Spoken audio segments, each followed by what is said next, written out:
दोस्तों स्वागत है आपका बिहार न्यूज में। दोस्तों मैं हूं फिरदौस गनी और आप देख रहे हैं केडीबी लाइव। दोस्तों आज की बिहार की टॉप न्यूज लेकर आए हैं आपके लिए। दोस्तों वीडियो स्टार्ट करने से पहले आपसे एक रिक्वेस्ट है, अगर आप नए आए इस चैनल पर तो चैनल को सब्सक्राइब करके बेल आइकन को भी प्रेस कर दीजिए और साथ में वीडियो को लाइक कीजिए, अपने दोस्तों के साथ शेयर भी कीजिए। तो चलिए दोस्तों स्टार्ट करते हैं आज का न्यूज। अगर आप अपनी गाड़ी पर अस्थायी रजिस्ट्रेशन नंबर लिखकर फर्राटा भरते हैं तो समझ जाइए, जी हां, क्योंकि नंबर प्लेट पर अस्थायी रजिस्टर लिखे कागज चिपकाकर वाहन चलाने को अपराध बना दिया गया है। देश भर में वाहनों के नंबर प्लेट में एक रूपता लाने के लिए सरकार ने 11 श्रेणियों के वाहनों के नंबर प्लेट पर लिखे जाने वाले रजिस्ट्रेशन नंबर और उनके रंग को लेकर व्यापक मानकों में शामिल करते हुए अधिसूचना जारी की है। सड़क परिवहन एवं राजमार्ग मंत्रालय की तरफ से जारी अधिसूचना में और दो तरह के नंबर प्लेट को शामिल किया गया है। पहला अस्थायी नंबर प्लेट और दूसरा डीलर के यहां खड़े वाहनों के नंबर प्लेट। अस्थायी रजिस्ट्रेशन नंबर पीले रंग की प्लेट पर लाल रंग से लिखे जाएंगे, जबकि डीलर के यहां खड़े वाहनों पर लाल रंग के प्लेट पर सफेद रंग से रजिस्ट्रेशन नंबर लिखे जाएंगे। बिहार में संक्रमण के मामले में आई तेजी थमने का नाम नहीं ले रही है। जी हां, शनिवार को राज्य में रिकॉर्ड 1667 नए मामले सामने आए हैं। इसके साथ ही संक्रमितों की कुल संख्या 25,000 के पास पहुंच गई है। शनिवार को जारी हुए स्वास्थ्य विभाग की रिपोर्ट के मुताबिक बिहार में नए संक्रमण के मामले बिहार की चिंता बढ़ा दी है। स्वास्थ्य विभाग की तरफ से जो अपडेट जारी की गई है उनमें 16 और 17 जुलाई के मामले शामिल है। 16 जुलाई की बात करें तो राज्य में 928 मामले को इसमें शामिल किया गया है, जबकि 17 जुलाई को अब तक 739 मामले सामने आए हैं, जिससे राज्य में कुल संक्रमित मरीजों की संख्या बढ़कर 24,967 पर पहुंच गई है। पूर्व सांसद और जन अधिकार पार्टी के राष्ट्रीय अध्यक्ष पप्पू यादव ने बाढ़ और संक्रमण के हालात को लेकर नीतीश सरकार को घेरा है। उन्होंने कहा है कि पूरी सरकार जिसने थाली ताली बजवाई और मोमबत्ती जलवाया वह आज क्वारंटाइन में है। भाजपा के 75 नेता पॉजिटिव पाए गए हैं। मुख्यमंत्री निवास में 60 लोग संक्रमित मिले हैं, फिर भी ये लोग चुनाव की बात कर रहे हैं। इन्हें जनता की जान की कोई चिंता नहीं है। पप्पू यादव ने आरोप लगाया है कि हॉस्पिटल में आईसीयू बेड, वेंटिलेटर और दवा नहीं है। ऐसी महामारी में सत्ता पक्ष के नेता कहां हैं? मुख्यमंत्री की खोज के लिए लोग ट्विटर पर ट्रेंड करवा रहे हैं। विधायक सांसद सभी गायब हैं। उत्तर बिहार में बाढ़ की स्थिति पर बोलते हुए उन्होंने कहा कि नदियां खतरे के निशान से ऊपर बह रही है। मुख्यमंत्री नीतीश कुमार को गंडक, कोसी, गंगा नदी का दौरा करके स्थिति की पड़ताल करनी चाहिए और जनता को राहत पहुंचाने के लिए तत्काल कदम उठाने चाहिए। भ्रष्ट नेता और अधिकारी बाढ़ को दुधारू गाय समझते हैं। राज्य में जितना पुल और बांध टूटे हैं उनकी जांच उच्च न्यायालय के न्यायाधीश के द्वारा होनी चाहिए। साथ ही उप मुख्यमंत्री सुशील कुमार मोदी, पथ निर्माण मंत्री नंद किशोर यादव समेत भाजपा के सभी नेताओं के आय की जांच होनी चाहिए। बिहार के खगड़िया जिले में कोसी और बागमती नदी खतरे के निशान से ऊपर बह रही है। दोनों नदियों में जलस्तर बढ़ने से जिले के 6 प्रखंडों यानी कि अलौली, बेलदौर, खगड़िया, मानसी, घोगड़ी और चौथम के 55 गांवों में बाढ़ के हालात पैदा हो गए हैं। इन गांवों तक पहुंचने के लिए प्रशासन ने 36 नाव की व्यवस्था की है। साथ ही बाढ़ प्रभावित ग्रामीणों के बीच पॉलिथीन सीट का भी वितरण किया गया है। प्रशासन की ओर से कम्युनिटी किचन की भी तैयारी कर ली गई है।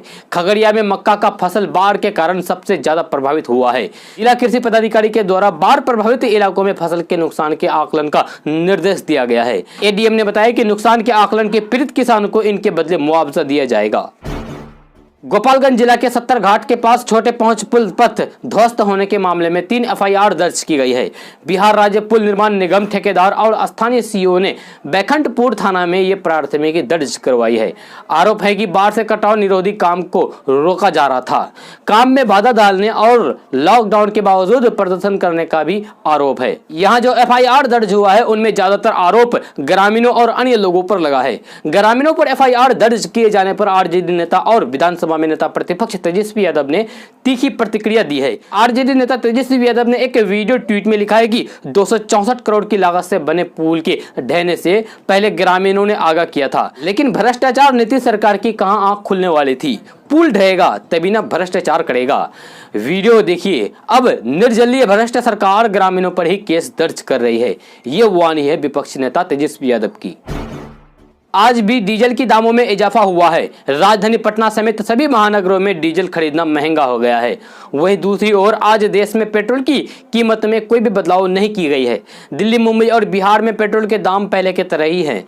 हालांकि डीजल के दामों में आज 13 से 17 पैसे तक का इजाफा हुआ है। बिहार में 1 लीटर डीजल का भाव 17 पैसे बढ़कर 79 रुपया 45 पैसे प्रति लीटर हो गया है। आपको बता दें कि बीते 4 दिनों से डीजल के दाम में हो रही वृद्धि के बाद बिहार में डीजल का दाम पेट्रोल से करीब 5 रुपया कम है, क्योंकि बिहार में पेट्रोल का रेट अभी 84 रुपया 47 पैसा प्रति लीटर पर स्थिर है। रिलायंस जियो अपने 2 सस्ते प्लान को बंद कर दिया है। जी हां, ये 2 प्लान 50 रुपया और 69 रुपया के थे, जो खास तौर पर सिर्फ जियो फोन यूजर्स के लिए लाए गए थे। ये प्लान अब रिलायंस जियो की वेबसाइट से हटा दिए गए हैं, जिनका सीधा मतलब है कि यूजर्स अब इनका रिचार्ज नहीं करा पाएंगे। रिलायंस जियो ने इसे शॉर्टर वैलिडिटी प्लान नाम दिया था, यानी कि कम दिन की वैधता वाले प्लान थे। इनका इस्तेमाल वो यूजर्स कर पाते थे जिन्हें सस्ते प्लान की तलाश हो। ये दोनों ही प्लान 14 दिन वैलिडिटी के साथ आते थे। दोनों में अलग अलग तरह की सुविधाएं मिलती थी, लेकिन अब इसको बंद कर दिया गया है। बिहार के मुख्यमंत्री नीतीश कुमार ने छात्रों को बड़ा तोहफा दिया है। मुख्यमंत्री नीतीश कुमार ने ऐलान किया है कि यूपीएससी की प्रारंभिक परीक्षा पास करने वाले छात्रों को एक मुश्त 1 लाख रुपए की मदद देगी। वहां बीपीएससी की प्रारंभिक परीक्षा पास करने पर 50,000 की राशि दी जाएगी। आपको बता दें कि बिहार सरकार हर साल SC, ST और EBC के छात्रों के लिए प्रोत्साहन राशि का ऐलान करती है। गौरतलब है कि मुख्यमंत्री सिविल सेवा प्रोत्साहन योजना 2018 में लॉन्च हुई थी। इस योजना के तहत छात्रों को प्रोत्साहन राशि दी जाती है ताकि उनका पढ़ाई ना रुके और अफसर बनने का सपना पूरा कर सके। 3 साल से पुल निर्माण के लिए अधिकारियों और जनप्रतिनिधियों के पास गुहार लगाया, परंतु किसी ने नहीं सुनी। आखिरकार गांव वालों ने ही मिलकर अपने से पैसा इकट्ठा करके पुल निर्माण की ठानी। महज 4 दिनों में पश्चिमी चंपारण के धुमली परसा गांव के ग्रामीणों ने गायचाहा नदी पर चचरी पुल का निर्माण कर दिया।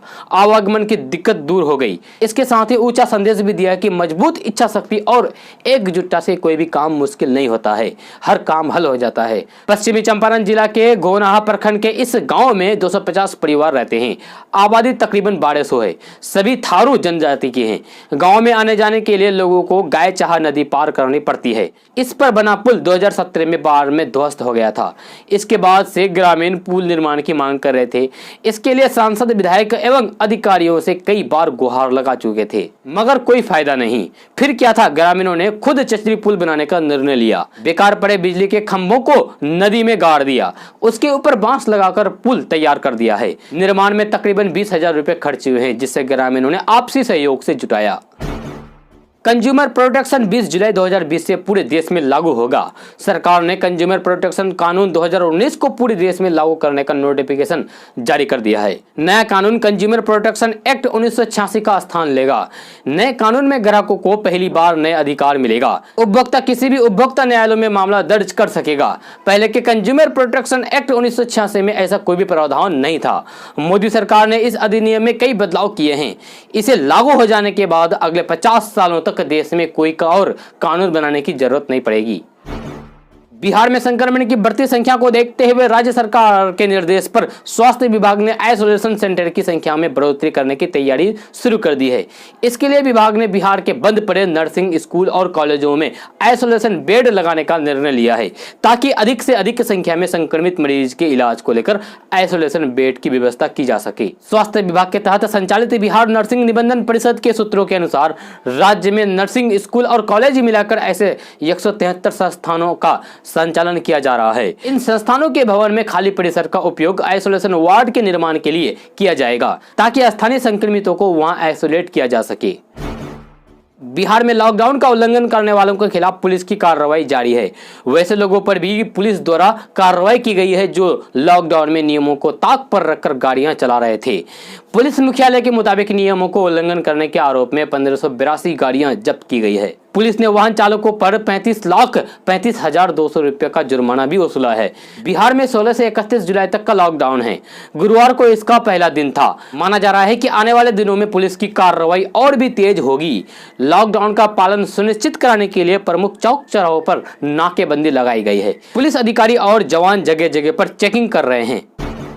बिहार में नेता प्रतिपक्ष तेजस्वी यादव ने एक बार फिर से बिहार में लगातार बढ़ रहे संक्रमण को लेकर नीतीश सरकार पर हमला बोला है। शनिवार को एक के बाद एक 3 ट्वीट पर तेजस्वी यादव ने कहा है कि जिस हिसाब से बिहार में केस बढ़ रहे हैं, अगर प्रतिदिन 30 से 35 हजार जांच हो तो रोज 4 से 5 हजार नए मरीज मिलेंगे और संक्रमण में बिहार देश में सबसे ऊपर आएगा। तेजस्वी यादव ने आगे बताया कि इस बात की प्रबल संभावनाएं हैं कि बिहार में संक्रमण का नेशनल हॉट स्पॉट नहीं बल्कि ग्लोबल हॉट स्पॉट बनने की ओर अग्रसित है। बिहार में जांच सबसे कम और केस पॉजिटिव रेट देश में सबसे ज्यादा है। तेजस्वी यादव ने कहा कि आबादी और क्षेत्रफल के लिहाज से बिहार के समक्ष राज्य में 30 से 40 हजार जांच प्रतिदिन कर रहे हैं। वहीं बिहार बमुश्किल पिछले 3 दिन से 10 हजार जांच कर पा रहे हैं। बीते 4 महीनों में बिहार में प्रतिदिन 41 से 59 औसत जांच हुआ है। पिछले एक हफ्ते में कम जांच के बावजूद प्रतिदिन 1000 से ज्यादा नए केस पॉजिटिव मिल रहे हैं।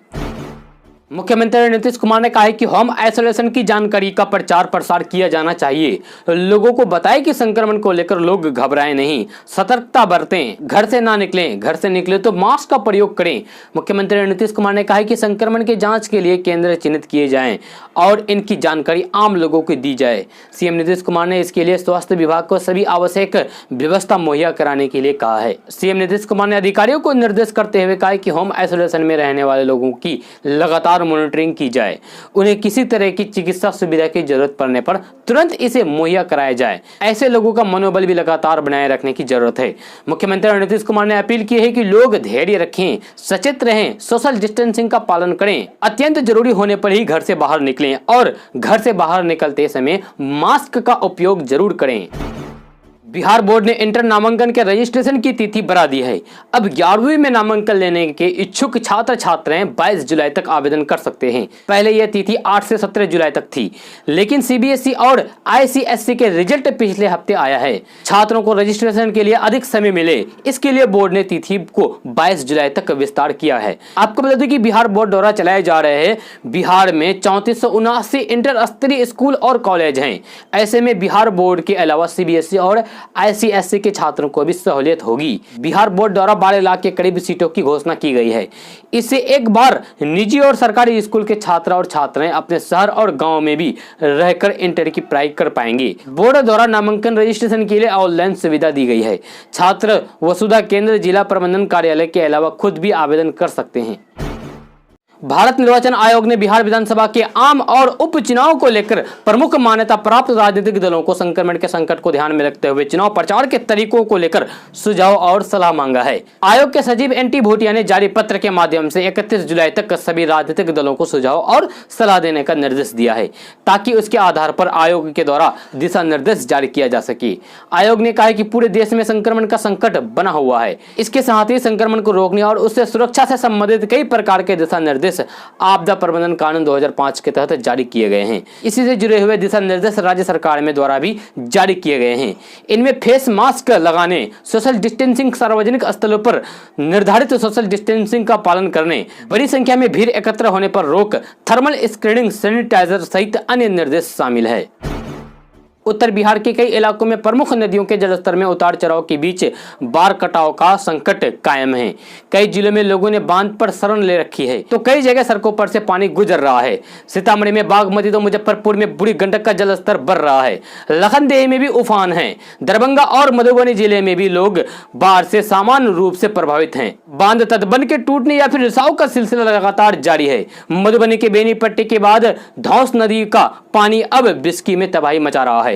यहां कमतौल जगवन भरदहा सड़क पर 3 फीट पानी बह रहा है। दरभंगा के केवटी में बागमती के तटबंध में रिसाव शुरू होने से हरकंप मच गया है। यहां गोपालपुर और माधवपट्टी में पानी घुस गया है। बागमती के अलावा दरभंगा में अधवारा भी खतरे के निशान से ऊपर बह रही है। मुजफ्फरपुर के औराई में बागमती का जलस्तर घटा है, हालांकि यह खतरे के निशान से अभी भी ऊपर रही है। बिहार में शिक्षकों के प्रति कई सारे नियमों में बदलाव किया जा रहा है। बिहार सरकार ने शिक्षकों को अब एक नया टास्क दे दिया है, जिसके तहत अब शिक्षकों को अपने अपने स्कूल में जाकर बच्चों के अभिभावकों को बुलाकर अनाज वितरण करना होगा। क्योंकि बिहार में 31 जुलाई तक लॉकडाउन है और हर जगह स्कूल बंद पड़े हैं, इसलिए अब बच्चों को अनाज न देकर उनके अभिभावकों को यानी कि उनके परिजनों को अनाज देगा। आपको बता दें कि मध्याह्न भोजन योजना के निदेशक ने सभी जिला शिक्षा पदाधिकारी और MDM DPO ने यह फैसला किया है। उन्होंने कहा है कि महामारी की वजह से लॉकडाउन लगा हुआ है, इसलिए सभी स्कूल बंद हैं और ऐसी अवस्था में अब शिक्षकों को, अभिभावकों को स्कूल में बुलाकर अनाज का वितरण करना होगा।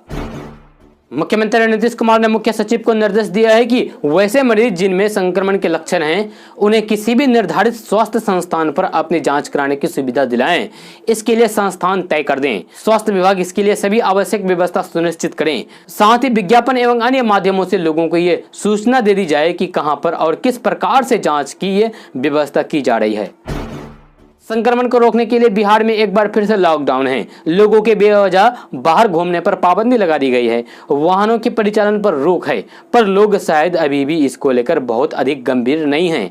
आज भी करीब पटना शहर में सैकड़ों वैसे वाहन चालकों पर कार्रवाई की गई थी जो लॉकडाउन का उल्लंघन करके घूम रहे थे। मास्क पहनने को लेकर बीते कुछ दिनों से पुलिस अभियान चला रही है। इस दौरान करीब 100 से ऊपर लोगों का चालान कटा गया। वहीं नगर के 20 दुकानों को भी 72 घंटे के लिए सील कर दिया गया था। इसका असर भी अब दिख रहा है। सीतामढ़ी की जिलाधिकारी अभिलाषा कुमारी शर्मा ने कहा है कि हर घर नल का जल गली नाली योजना के तरह अब हर खेत को पानी पहुंचाने की योजना को अंजाम तक पहुंचना है। इसी सिलसिले में वीडियो कॉन्फ्रेंस के माध्यम से सभी अंचल अधिकारियों, अंचल निरीक्षकों को, प्रखंड कृषि पदाधिकारियों को प्रशिक्षण दिया गया है। प्रशिक्षण में ये बताया गया है कि खेतों तक कैसे पानी पहुंचाया जाएगा। क्या नदी से पानी पहुंचना आसान होगा या फिर आहर, नहर और पैन के अलावा किसी तालाब से? इसके लिए आज से सर्वे शुरू होगा। 8 अगस्त तक सर्वे का काम होगा। सिंचाई व्यवस्था सुनिश्चित करने के उद्देश्य से सिंचाई संबंधित वर्तमान में उपलब्ध सिंचाई सुविधा एवं अशिक्षित क्षेत्र में सिंचाई को लेकर सर्वेक्षण करने का निर्णय लिया गया है। बिहार में बढ़ रहे संक्रमण को देखते हुए सरकार ने कई सारे नियमों में काफी सख्त फैसला लिया है, जिसके तहत अब आम लोगों के लिए थोड़ी दिक्कत हो सकता है। आपको बता दें कि बिना मास्क के रोड पर दिखाई देने वाले लोगों पर जुर्माना लगाया जा रहा है। साथ ही साथ बिना मास्क के गाड़ी चलाए जा रहे लोगों की गाड़ियां भी जब्त की जा रही है। आपको बता दें कि बिहार में मास्क नहीं लगाने पर जुर्माना बहुत ही ज्यादा लिया जा रहा है, जो कि आम व्यक्ति के लिए किसी आफत से कम नहीं है। जुर्माना के तौर पर 590 रुपए से लेकर 1 लाख रुपए तक वसूले जा रहे हैं। सरकार ने साफ साफ कह दिया है कि बिना मास्क के घर से बाहर निकलने पर कड़ी से कड़ी कार्रवाई की जाएगी और जुर्माना भी अधिक से अधिक लगाया जाएगा। कोसी में बसे लोगों के लिए नाव जिंदगी जीने का एक बड़ा साधन है।